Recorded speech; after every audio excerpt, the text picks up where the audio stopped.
How to change backup payment on PayPal.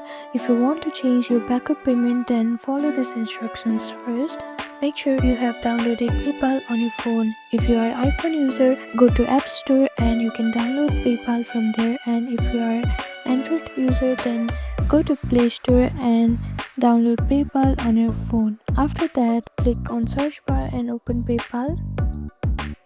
Now make sure to log into your account. After you log into your account, you'll see this home page, and here on the top right corner you'll see this human icon. Click on it.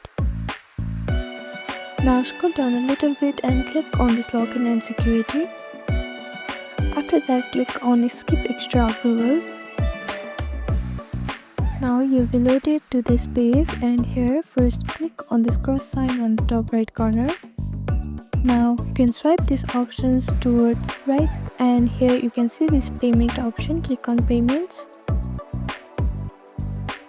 Now scroll down a little bit until you see this automatic payments option. Click on it. Now choose the subscription or merchant you want to edit. After that, click on edit funding source and select your new backup payment method. Now click on save changes and you are done. So this is how you can change your backup payment on PayPal. Thank you for watching this video. Please do not forget to like, share and subscribe to our channel, and comment down below if you have any other queries. Thank you.